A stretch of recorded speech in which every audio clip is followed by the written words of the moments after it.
Hi, I'm Mei Ling, and I'm 29 years old. Growing up Asian American has its challenges, especially being Chinese American like me. I've faced some unfair treatment because of my background. I've learned to stand up for myself and not let discrimination bring me down. Life has taught me to be tough, so I can handle whatever comes my way. But sometimes people can still surprise me with their ignorance. Take my father-in-law, for example. He doesn't seem to understand how tough it can be to be different in America. Let me tell you about my family. My husband, Mateo, is from the Dominican Republic, and I'm Chinese American. We love exploring each other's cultures and traditions. Recently, Mateo's stepdad, Hiroshi, joined our family. He's also from East Asia like me, which I thought was cool. I was excited to have someone who understood my background. But things changed when Hiroshi came into our lives. Mateo and his mom, Sofia, started speaking more Spanish, especially when Hiroshi was around. At first, I didn't think much of it since Spanish is their first language. Plus, they weren't saying anything bad. I know because I speak Spanish too. You know, I want to surprise my husband by learning Spanish. He really appreciates it when people do things for him, so I thought learning his language would make us closer. I kept it a secret for longer than I planned because I was afraid to tell them I could understand what they were saying. Even though I was getting better at Spanish, I was still scared of making mistakes and embarrassing myself. Maybe my fear was a good thing because when Hiroshi came into the picture, Sofia and Mateo started speaking Spanish more often. I thought it was best not to speak Spanish during those times. I mean, imagine joining a family with different cultures and feeling left out by everyone. Out of respect for Hiroshi and because we both shared East Asian backgrounds, I kept talking to him in English. I found it a bit strange that they were speaking Spanish more, but I didn't think much of it. That is, until I started hearing insults in Spanish that really surprised me. I remember that day vividly, like it just happened. We were all gathered around the table, ready to enjoy a meal together. The food smelled amazing, and we were chatting happily. But then disaster struck.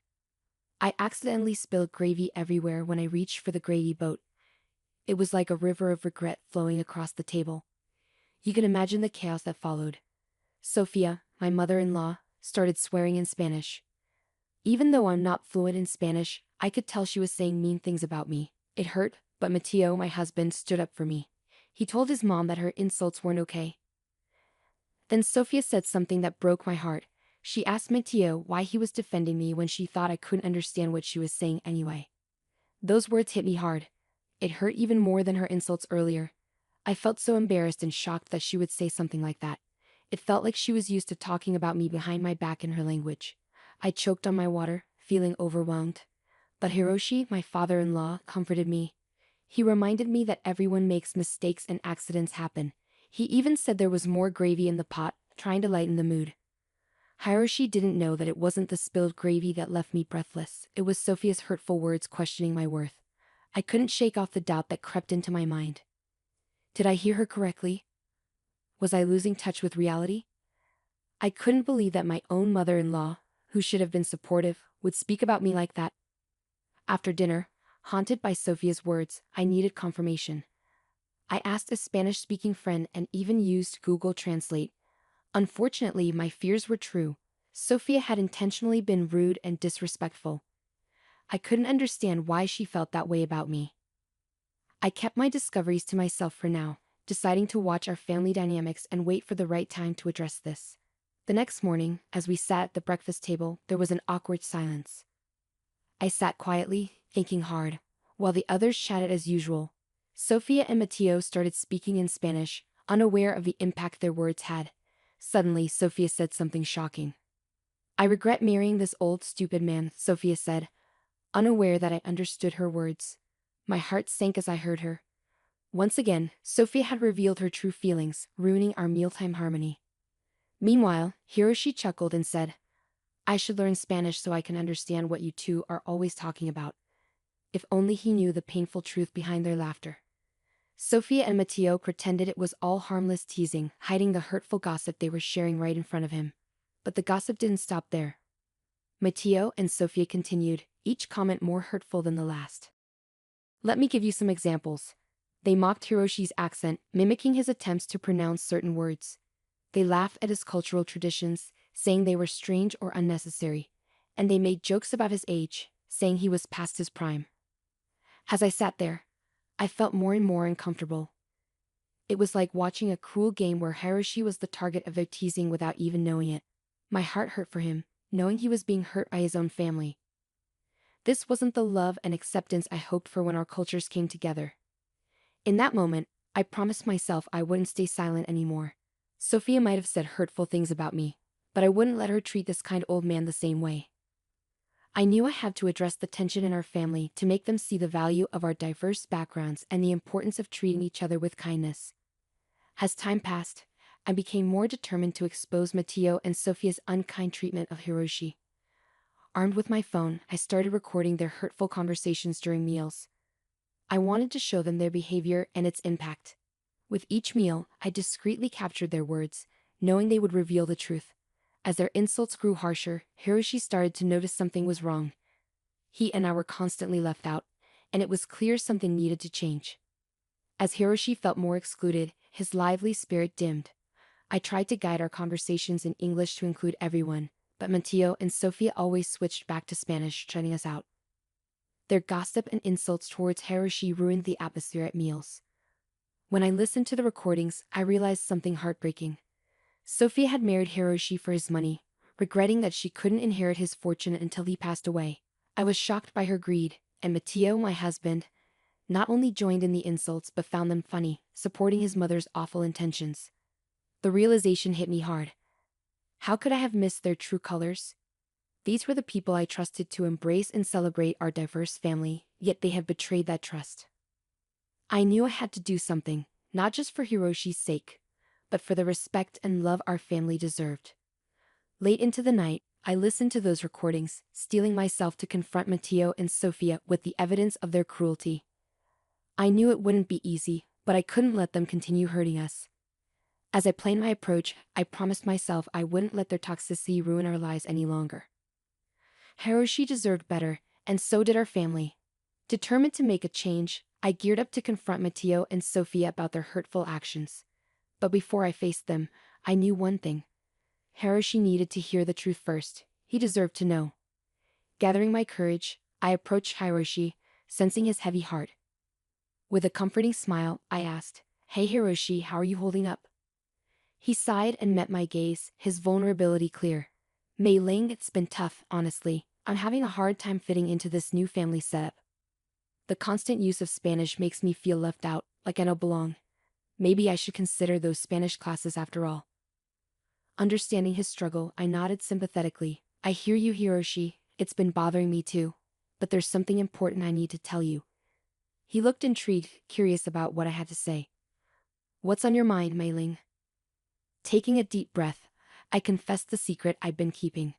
"Hiroshi, I understand Spanish. I've been following every conversation Mateo and Sofia have had. They didn't know because I never joined in on the Spanish talks. I kept it to myself because I felt nervous and embarrassed about my language skills, but I do understand them completely." Hiroshi looked surprised. "Why didn't he tell them? I'm sure they would have helped you with your Spanish." I smiled sadly. "You're probably right, Hiroshi. I was just nervous and embarrassed. I wanted to surprise Mateo once I learned enough Spanish to have a real conversation, but I kept delaying it, worried he wouldn't be impressed. Still, maybe it's a good thing I didn't tell them." "Why do you say that?" "By keeping this secret, I was able to hear their conversations, and what I heard wasn't good. They'd been talking about you behind your back, saying hurtful things. The language barrier protected them, but now they'll have to face the consequences." Hiroshi looked confused and concerned. "What do you mean? What have they been saying about me?" I took his hands in mine, speaking firmly. "Hiroshi, they've been making fun of you, mocking you, and saying mean things about you. It's been happening for weeks, and it's terrible that they can talk about you like that." His eyes showed a mix of surprise, hurt, and gratitude. I don't know what to say. "Thank you for telling me the truth. I never thought they would do something like this." "What exactly have they been saying?" he asked, bracing himself for the harsh reality. "Hiroshi, I know this is hard to hear, but I have to be honest with you. Sophia married you for your money, and both she and Mateo are waiting for you to pass away so they can inherit your fortune." As my words sank in, Hiroshi's disbelief turned into shock and confusion. "No, Mei Ling, that can't be true. Sophia loves me and Mateo loves me too. They wouldn't do that. Are you sure you're being honest with me? Maybe it's you who's trying to deceive me. With determination, I assured him, Hiroshi, I wouldn't bring this up without evidence. I recorded their conversations, and you can hear it for yourself. Ask any Spanish-speaking person you know to confirm what they're saying. I then airdropped the recordings to Hiroshi's phone, letting him uncover the truth for himself. Days passed, and the tension between Hiroshi, Sophia, and Mateo grew thicker. I gave Hiroshi space to process everything. Then, one day, he pulled me aside, his face showing a mix of acceptance and gratitude. I owe you an apology. I doubted you, blinded by my love for Sophia. But after talking to my Spanish-speaking friends and listening to those recordings, I believe you. I can't believe they said such awful things about me. What did I do to deserve this? I know, Hiroshi, it's a lot to take in, and I'm sorry, but I felt you needed to know the truth. I've decided to get an annulment. I'm bold, May. I can't waste time with people who don't care about me. It's just hard to believe you'll be leaving so soon. Leaving sounds like the right move. I think you should do it. This will be my last night here.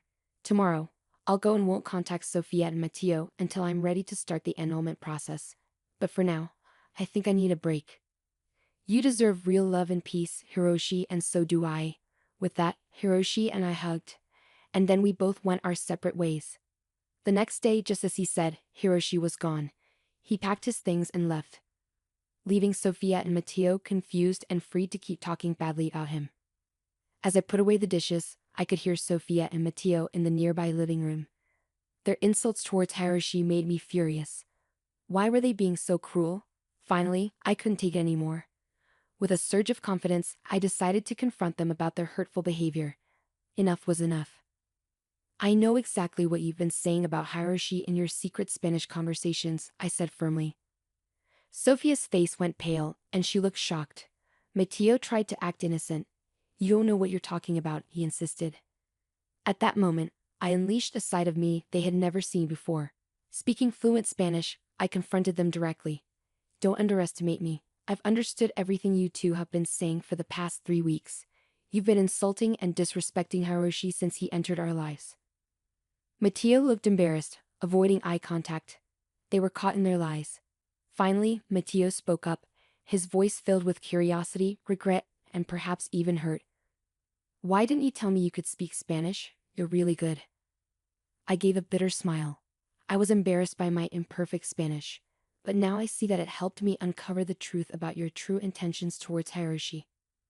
Their eyes widened in shock, struggling to comprehend the gravity of the situation. Sophia's voice shook as she asked, What do you mean, Mei-ling? I took a deep breath, revealing the truth bit by bit. I've told Hiroshi everything. He's on vacation now, away from this toxic environment. And because of what he's learned, he's going to pursue an annulment. So you won't get the money. Confusion and panic filled the room as Sophia and Mateo realized the consequences of their actions. The realization that their pursuit of Hiroshi's wealth had been fruitless left them stunned. You see, Sophia and Mateo, greed and manipulation may have clouded your judgment temporarily. But in the end, the truth won out. Hiroshi's fortune will never be yours. Your betrayal shattered his love and trust. As the reality of their actions sank in, Sophia and Mateo faced the consequences of their greed and deceit. The facade they had built around Hiroshi crumbled, and their dreams of an easy fortune vanished. In that moment, I stood firm, knowing I had spoken up for what was right, even if it strained our family's fragile harmony. Unfortunately, the damage had been done, and tension lingered between Mateo, Sophia, and me. Realizing the toxicity of the situation, I knew I couldn't stay any longer. If they could treat Hiroshi like that, who knows what they said about me? Their true colors had been exposed, and I couldn't ignore the toxicity in our relationship. Quietly, I started planning my exit. I reached out to Hiroshi for guidance and support. He, being the kind soul he was, encouraged me and even offered financial help to start anew. He knew I deserved better than the toxic environment we were in. I waited for the right moment to tell them I was leaving. The tension in the house was thick, with Mateo and Sophia carrying the weight of their failed scheme. They were angry and resentful, hiding any remorse they might have felt. With my preparations complete, I gathered the courage to make the clean break. The perfect moment came, and with my bags packed and determination in my heart, I faced Mateo and Sophia. I calmly told them that their actions had destroyed the trust and love between us. Staying in such a toxic environment would only hurt us more. Their faces twisted with anger and regret as they realized the consequences of their behavior. In that moment, I made my decision to leave. Standing tall, I asserted my worth and declared my independence. Their attempts to persuade me otherwise were futile. I had made up my mind, and nothing could change it. With a final farewell, I walked away from the toxicity that had plagued our lives, stepping into a new chapter. As I journeyed towards self-discovery and freedom, I carried the lessons learned with me. No longer would I be confined by others' expectations and judgments. I had found my voice and would use it to shape my destiny, leaving behind the negativity that once consumed me. It was time to embrace my strength and forge a path true to myself.